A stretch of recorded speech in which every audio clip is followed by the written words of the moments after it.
In this video, I'm going to be sharing with you the 3 blocks to you raising your vibration instantly. These are things you may not even be aware of, but once you are, it changes your whole entire life.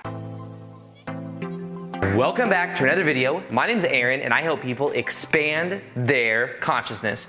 Now in this video, I'm going to be sharing with you the 3 biggest blocks that I see with people when it comes to things that are keeping them bogged down from going to the full expression of what they can do. Now understand, your vibration is what is directly controlling the course of your life. Your vibration is a combination, I like how that kind of rhymes. Your vibration is a combination of what you think, how you feel, and what you do. Now there are things that people do, that people justify, people rationalize, because we think it raises our vibration. However, many times, it won't. It will to a certain point, but then it actually works against us. That was me for years. What I'm about to share with you, one of the biggest blocks I see with so many people that if they were to get rid of it, they would raise their vibration to a new level, is this controversial one right here. It is that of smoking weed. Okay, I'm going to say it right now. I see so many people do it. It's not bad. I'm not saying weed is bad, okay? I'm not saying you can't even, you got to feel guilty about doing it. I'm not saying there are not amazing benefits of it. I'm just sharing with you that if we look at the scale of consciousness right here, which I've shared in other videos before, this is the scale of consciousness. I want to share with you where weed calibrates on the scale of consciousness and why it may serve you up until a certain point, but then eventually it works against you. It keeps you in the lower vibrational states of consciousness because of the attachment to it. And believe me, for years I would not want to hear this. When I was smoking, I didn't want to come across any information that talked about how you should quit or anything that said there was anything bad about it. I was like, nope, don't even want to read it, because it was reflecting back to me something I did not want to see. But if you're here right now, then maybe this will resonate with you at a deeper level. So for years I smoked weed because it would counteract the side effects of Adderall. I took Adderall. Adderall's people that are labeled as having ADHD. Adderall is the prescription drug, so I had that, but the prescription drug of Adderall made it so you couldn't eat very much, you couldn't sleep very much. But I'd be focused as you could imagine. I go into work every day selling women's shoes at Nordstrom's. I'd be just ready to go, just helping people. I'd make more money when I was on it. But then at nighttime, I go home and I would crash. I was kind of wired, so I wouldn't sleep very well, but I was still awake and I had no appetite. And I like food, okay? I do like to eat some food. So the harsh side effects, I was like, what would counteract this? And then I found weed, and I was like, whoa, the side effects of weed are you sleep good and you eat good, and the side effects of Adderall are you don't eat and you don't sleep. So I'm like, So I did that for a while.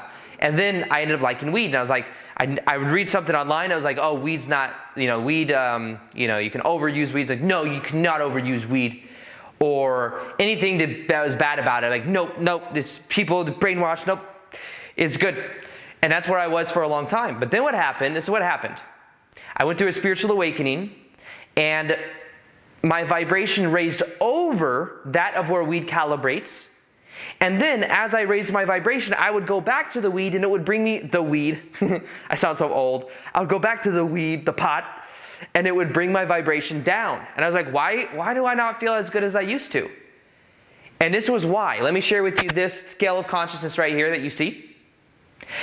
On the scale of consciousness, you will see shame, fear, guilt, anger, willingness, neutrality under that, willingness, acceptance you'll see right between there as well, reasoning, joy, peace, enlightenment, love. I got it mainly memorized, but you guys can see what I can't see right now, but I will see after this video is edited. But you see what I mean.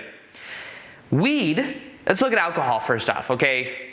You like to drink a little alcohol? It's cool, but are you doing it too much? Because alcohol resonates at 270. So this scale of consciousness, you can calibrate using muscle testing what certain activities resonate at.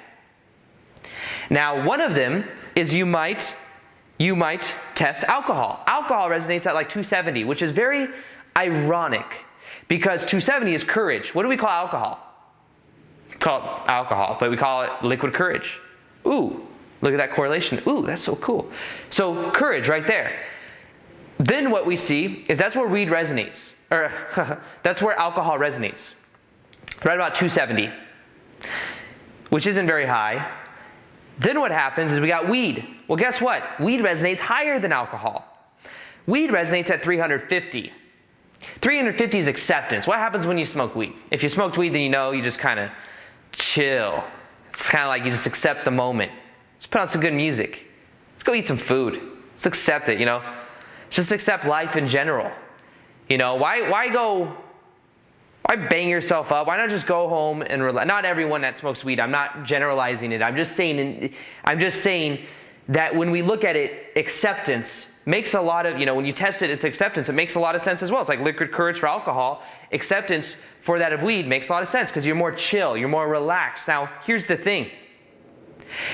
Many people will smoke a lot and consistently, and it'll keep them in the acceptance mode consistently, which isn't bad in comparison to the lower vibrational emotions, but your natural vibration is much higher than acceptance.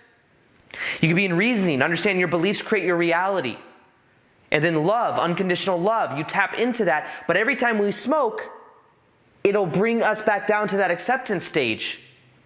So what may have been a powerful tool to let go of the stress of the day, a powerful way of letting go of the lower vibrational emotions may actually be a crutch for most people, is what I notice. And it was for me. Because when I got rid of weed, all of a sudden I'm getting rid, and then I had to process a lot of emotion that was kind of pent up. But once I did it raised my vibration to a whole new level. So what I'm sharing with you is that what you can do is understand that maybe weed is a powerful tool, but maybe it also, you don't need to use the tool anymore. It's like using something to hang up something on the wall. You got this hammer. Bang, bang, bang. You hang up that beautiful picture, like the wave picture in the back, if you can kind of see it. Bang, bang, bang. Wave picture up on the wall. Beautiful. Beautiful. And then what happens is you grab this hammer and you walk around with it everywhere. And you've got this powerful tool, but you're walking around and your friends are like, yo, what's up? How you doing? You're like, I'm doing good. I got my hammer right here. You see me? They're like, yeah, but why are you carrying around the hammer? You're like, I like the hammer. I used it. And we keep walking around, and then I come along and I'm like, dude, do that. You don't need the hammer anymore. You'd feel so much freer. You could do this. Instead of doing this, you could do this. And you're like, whoa, I kind of want to do that too. That little dancing movement seems really cool. If I could dance like that, oh my God, that'd be so cool. But you're like, but I can't. I got this hammer, and when I go like this, I break stuff. I'm breaking stuff everywhere. And the idea is that when you're done with the tool, put it back somewhere for a while. Be like, you know what? I'm going to use you in a month. Maybe I'll use you as a tool again. I'll put up another, instead of the bang, bang, bang wave, I'll put up bang, bang, bang second wave. I got another wave over here. I really like that painting, okay?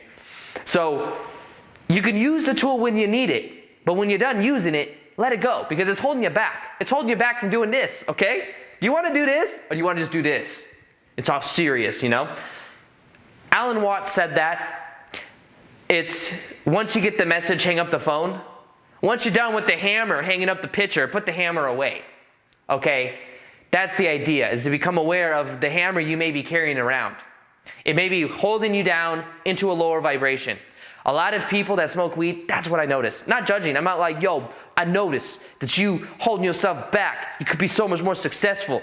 But to be honest with you, I do kind of notice that. I'm like, so many people, I'm like, you have so much potential. You could so much more you could accomplish, and you can raise your vibration is naturally high. And it's just that we get comfortable with certain things. I was comfortable smoking weed for a long time. But I tell you what, once I quit, it took me about 2 weeks to get used to it. It raised my vibration to a whole new level. We're meant to experience life sober, and it's supposed to be amazing. And if you do the inner work, it will become amazing. So that's the first thing that I see that blocks so many people from raising their vibration. And it's the most insidious one, because you won't even be aware of it. You're like, I'm just smoking a joint. It's no big deal. It's no big deal. It's just that. But that's actually because it can be so comfortable for so long. Versus alcohol, if you have a problem with alcohol, eventually you're going to become aware of it. But something that's kind of just under the surface, You could do it for 20, 30 years and not realize it's holding you back spiritually. These things are meant to be powerful tools, but not the end-all be-all. Not the end-all be-all. So for me, it was holding me back for a long time. I gave it up, raised my frequency to a whole new level. Now, the second thing that is holding your vibration down that you don't even know it, it's your ego. It's your ego. It's blocking you from experiencing love. It's blocking you from raising your vibration. You want to know why? This ego is your 3D avatar body, okay? We exist in higher states of emotion. We are unconditional love, joy, bliss, peace. In higher dimensions, we do cool stuff. You want to know what we might do? We might just go instantly appear somewhere else with someone else, one of our friends, and be like, yo, let's go do this. You go do something cool. And you're not bound by time and space the way we are in 3D reality here. However, we forget that when we're born here because we come into this 3D avatar body that experiences reality through the 5 senses. We identify with our senses growing up. We look around and we're like, oh, this is who I am. And then what happens is we start to identify with our ego. And then our ego takes over. And our ego thinks it's got everything figured out. Ego knows it all. This is the way reality is. This is how people should be. The thing that keeps people from raising their vibration is their ego's necessity to be right. The ego's necessity to be right. And what I say is to let go of the need to be right. There is no right. Everyone has a different belief system. The reason I say this is I experienced this firsthand. Here's a little story for you. I've shared it maybe once or twice before, but this story I haven't beaten to the ground yet, so I guess I'll just continue to share it. That story has to do with once upon a time, 2.5 weeks ago, I was in the beautiful island of Hawaii. The Maui, more specifically. I was in the beautiful island of Maui. It's very magical. There with Lior. Lior and I are filming videos. We're on vacation. We're having a good time, okay? We're at our place there. It's called Maui Kombucha. Really good kombucha bar, okay? Drinking our kombucha. We're like, you know what? Let's get our flight going back to LA. We've been here like a week. Let's get our flight going back. So we both get on our trusted ways we do it. And we get on. And we're like, you know what? We're going to fly first class because we just feel like, why not treat ourselves? We want to get some work done. And that's just what we're going to treat ourselves to. So let's just go first class. All right. We both are booking our flights. Her transaction goes through first. Great. Okay, her transaction goes through first. Then I go to put my transaction through. She pushes the button first. I then push the button and it says, I'm sorry. That ticket that you were just going to pay for is now $200 more. Wait, her transaction goes through first. Now mine is $200 more just because I waited a couple minutes. I said, I'm calling. Let me get on the phone with someone real quick. Called the airline. I was like, yo, she just did her ticket. I did my ticket 3 minutes apart, if that. I said, I don't want to pay $200 more. They said, I'm sorry, there's nothing we could do. They tried to fix it, but then they said, sorry, there's nothing we could do. That's how the prices go up based on, availability. We should have booked it all at once, to be honest with you. Lesson learned. However, I was kind of in a bad mood for like an hour because I'm like, that shouldn't happen. Why do I have to pay more? Blah, blah, blah, blah. But then I realized my ego is trying to be right. My ego has an attachment to things being right, things being to the blueprint in my mind. If the price was already that $200 more, I still would have paid it. But because I was paying one and then it went up and it shouldn't have gone up because this rule in my mind that it was, you see, the ego wants to be right. The ego's necessity to be right is what's keeping us from feeling happy in the present moment. The key is surrendering to the present moment. And if you surrender to the present moment, everything will happen easier for you. The moment I had this realization, I was stoked.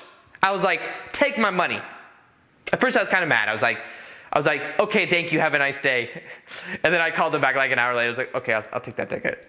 Someone new though, so I was like, no big deal, So, okay, the necessity to be right. You gotta let that go. Just let go of the need to be right. Now, the third thing that is blocking you from raising your vibration instantly is still kind of the ego, to be honest with you. But it's like ego part 2. It's a victim mentality. So many people get kept in those lower vibrational emotions because they have a victim mentality. I did for years. I get it. Things happened in the past, and the moment that thing happened in the past, we created this energy field around us of a certain mentality that then kept people in our lives until we dealt with that emotion. The victim mentality. Think of it like an archetype. There's an archetype in our reality of being the victim. And when we identify with that archetype because something happened to us, we go out into the world and we meet other people that reflect that back to us in many different ways. The key is to be aware of it. I had a victim mentality because I had an abusive ex-stepmom in my life for 6 years, from when I was 7 to 15 years old, so longer than that. And because of that, I had this story about the way people treat me, me not being worthy, and guess what? In my life, there was always someone in my life that reflected that back to me, that unworthiness. It's because I didn't deal with it, and I didn't let go of that victim mentality. Once I took my power back, I was no longer a victim, and then I could raise my vibration. So I had to process the pain of my past. I had to also reframe it because I saw that pain led me to a spiritual awakening, so I was able to see it in a new way. Our stories are creating our life. What I mean is whatever story we tell ourselves, it's going to be what we get reflected back to us. What story are you telling yourself?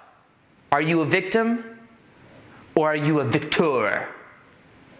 Are you a loser or a winner? Whatever I say right now is coming from the ego anyways. Realize that. We're immortal spiritual beings dreaming we are these little avatars. So I could be like, are you a loser? It's like playing a pinball game. It's like, oh, I'm losing. Or am I a winner? It's like, bring, brrr, like all this cool stuff. Like, yeah, I'm winning. You're still playing a game. So in the same way, you're still an immortal spiritual being, dreaming you're this little ego self, and you could be a victim or you could be somebody that's just powerful.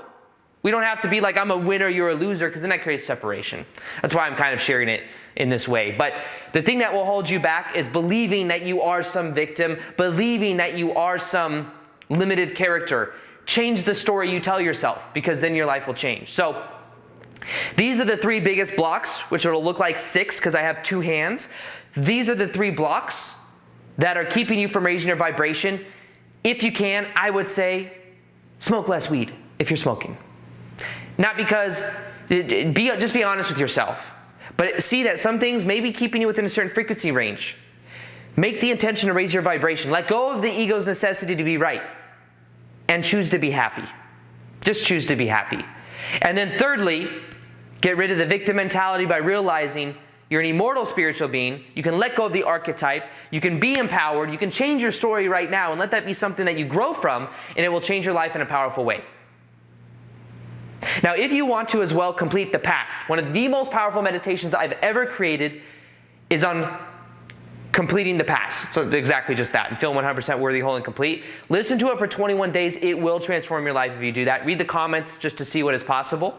That'll be in the top of the description box below. Also, I'll be doing more live Q&As on Instagram. You want to ask me questions? You could do that. You do that right here. Also, I post daily content there as well. Other than that, I hope you enjoyed this video. Feel free to like this video if you liked it. I'm going to keep going like this. Can you please like it? Can you like it and can you comment something nice?